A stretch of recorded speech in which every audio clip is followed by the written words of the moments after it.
Perezida Vladimir Putin w'Uburusiya yasuye ikiraro gihuza intara ya Crimea yo muri Ukraine Uburusiya bwigaruriye mu 2014 kibuhuza rero n'Uburusiya.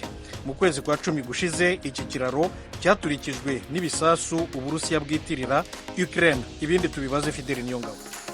Amasanamu ya televiziyo yerekanye urwo rugendo rwa Perezida Putin. Nibwo bwa mbere Perezida Putin afise imyaka 70 muri iki gihe ashitse ahegereye urugamba muri Ukraine. Ni nyuma yuko arungitse inteko muri ico gihugu ishigikiwe n'ibihugu vyo mu burengero bw'isi ku itariki 24 y'ukwezi kwa kabiri muri uyu mwaka w'2022. Perezida Putin yagendesheje imodoka ya Mercedes kuri ico kiraro mu gihe Uburusiya bwasubiye gucugurura kubagira uruja n'uruza mu modoka. Ni nyuma y'igitero ca bombe casambuye igice caco mu kwezi kw'icumi k'uyu mwaka. Uburusiya bwagirije Ukraine ku vyerekeye ico gitero. Putin yumvirije kandi vyashikirijwe n'icegera c'umushikiranganji wa mbere Marat Kusnulin ku vyerekeye gusubira gusanura ico kiraro. Yongera aravugana n'abakora kuri ico kiraro. Inyuma y'uko igisirikare c'Uburusiya gitsinzwe akatari gake taka muri Ukraine caciye gitangura gukora ibitero mu bibanza bitanga umuyaga nkuba muri ico gihugu mu kwezi kw'icumi. Vyatumye ibice bitari bike vy'ico gihugu bibura umuyaga nkuba. Ijwi rya Amerika, Fidel Niyongabo wijya kure. Noneho tujyane muri Afrika y'Epfo aho President Cyril Ramaphosa ategereje imyanzuro y'ishyaka rye ANC ku birego byo kwitwara nabi binyuranyije n'akazi ashinzwe. Fidel, ivyerekeye kazoza kiwe ntivyari bitomowe n'umunsi wa mbere mu gihe urwego nshingwabikorwa rw'umugambwe ANC uri ku butegetsi wariko gwihweza ivyo yagirizwa kuba yarakoze.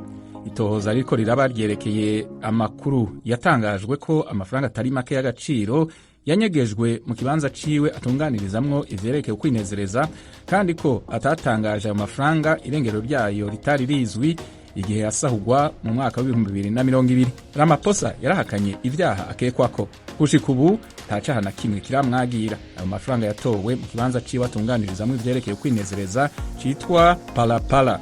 Perezida Ramaphosa yitavye inama y'urwego nshingwabikorwa rw'umugambwe ANC. Yaratangaje ku munsi w'Imana ko azokwemera ingingo ruzofata ku bimwerekeye.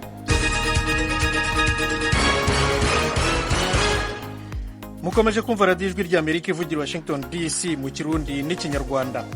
Muri Sudani abasirikare bari ku butegetsi n'amashyaka ya politike bashyize umukono ku mbanzirizamushinga y'amasezerano yo gushyiraho inzibacyuho izaba iyobowe n'abasivili. Fidel Niyongabo aragarutse. Izo mpande zibiri zivuga ko ayo masezerano azotuma ikiringo mfata kibanza c'imyaka 2 kizoshikana ku matora gitunganywa.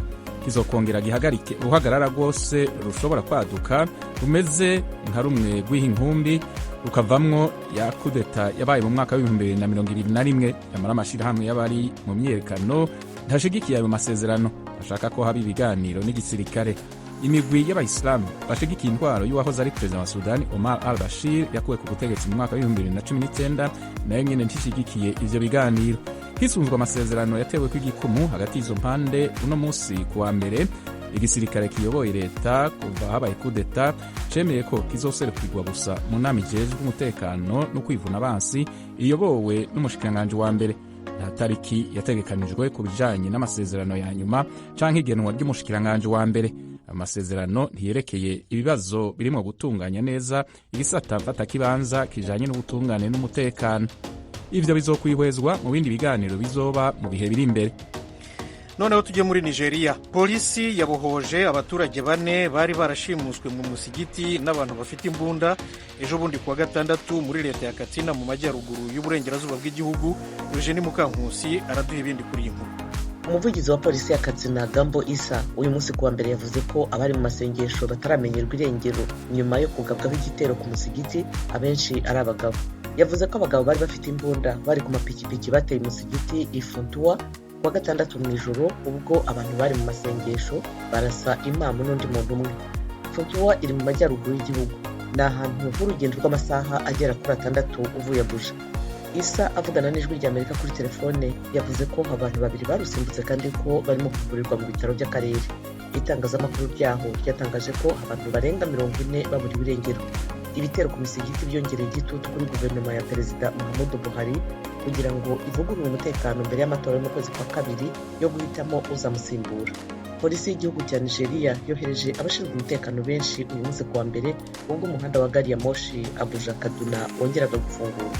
serivisi za gari ya moshi zahagaritswe nyuma y'uko abagabo bafite imbunda bagabye igitero mu ijoro ryo ku itariki ya 28 y'ukwezi kwa gatatu bakica abagenzi 9 bagashimuta abandi 62. Nyuma y'imishyikirano abagenzi bagiye barekurwa buhoro buhoro mu matsinda kugeza abanyuma barekuwe mu kwezi kwa 10.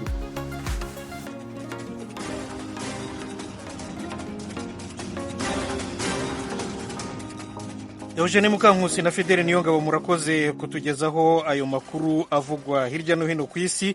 Nshuti zacu mushobora kuyasanga ku rubuga rwacu rwa internet wa@radioyacu.com, kuri YouTube na Facebook VOA Radio Yacu, ndetse mukakurikira amakuru uko turimo tuyabagezaho.